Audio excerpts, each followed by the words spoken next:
राज्यों की 15 सीटों पर उपचुनाव भी है।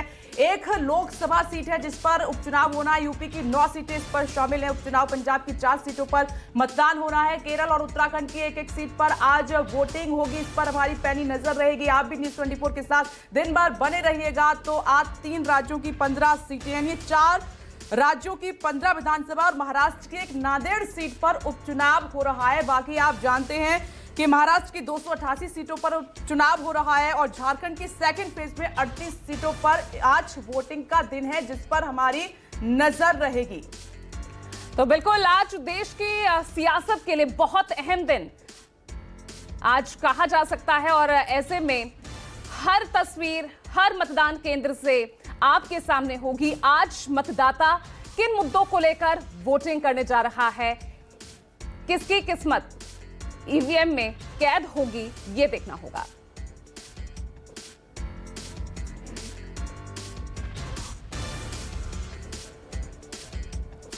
सीधे इस वक्त रुक कर लेते हैं मानस का। मानस, आपके पास आते हुए, कटहरी सीट पर आपकी मौजूदगी है और ये हॉट सीट है।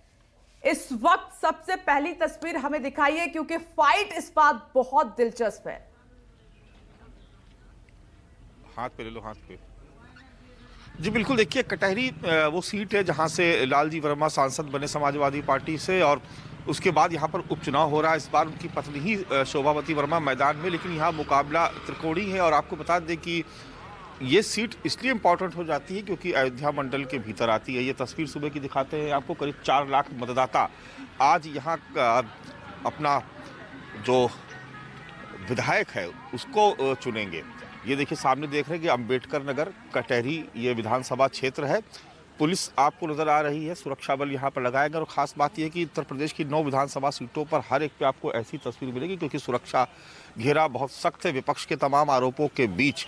और ख़ास तौर से आपको याद होगा कल लालजी वर्मा ने अपनी सुरक्षा ये कहते वापस कर दी थी कि पुलिस और प्रशासन पर उन्हें भरोसा नहीं रह गया, इसलिए अपनी सुरक्षा वापस कर रहे हैं। सुरक्षा वापस कर दी थी उन्होंने।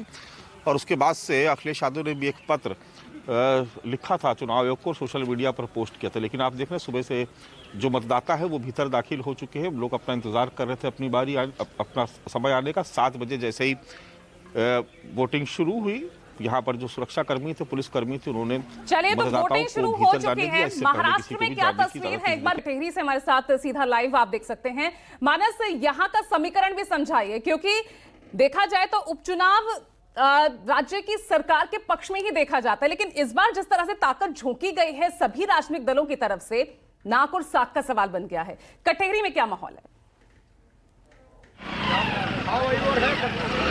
देखिए कटहरी में मुकाबला बेहद सख्त है और यहाँ पर चूंकि बहुजन समाज पार्टी ने भी अपना उम्मीदवार उतार रखा है, लिहाजा मुकाबला त्रिकोणीय है। और कौन किसके वोट काटेगा ये भी कह पाना बहुत मुश्किल है। देखिए खुद मुख्यमंत्री उत्तर प्रदेश के इस कटहरी सीट पर कई बार आए और बहुत सारे मंत्रियों की भी यहाँ पर लगातार ड्यूटी लगाई गई थी। और जो समीकरण है देखिए यहाँ पर वो कुछ इस तरीके का है कि यहाँ पर जो दलित मतदाता है, मुस्लिम मतदाता है, उनकी तादाद यहाँ पर सबसे ज़्यादा, करीब 4 लाख से ज़्यादा वोट है। और यही एक ताकत रही है यहाँ पर कि समाजवादी पार्टी जीतती रही। किसी समय में ये बसपा की सीट हुआ करती थी, लेकिन बाद में समाजवादी पार्टी की ये सीट हो गई। और उसके बाद से लगातार यहाँ पर कई बार लालजी वर्मा विधायक रहे और इस बार भी विधायक थे और उनको लोकसभा का टिकट मिला, वो सांसद बन गए।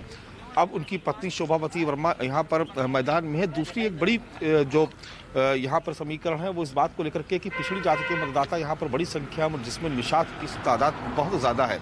तो ऐसे में जो धर्मराज निषाद है, ये कहा जा रहा है कि अगर उनके समर्थन में अगड़ी जातियाँ जुटती हैं, पिछड़ी जाति और कुछ खास तौर से निषाद बिरादरी का वोट मिलता है, तो सीट वो यहाँ से निकाल भी सकते हैं। एक मिनट आपको मानस हम रोक रहे हैं, दोबारा आएंगे तो आप वोटर से बातचीत कीजिएगा, क्योंकि ये सीट हॉट है और लालजी वर्मा की प्रतिष्ठा भी दांव पर यहाँ पर लगी हुई है।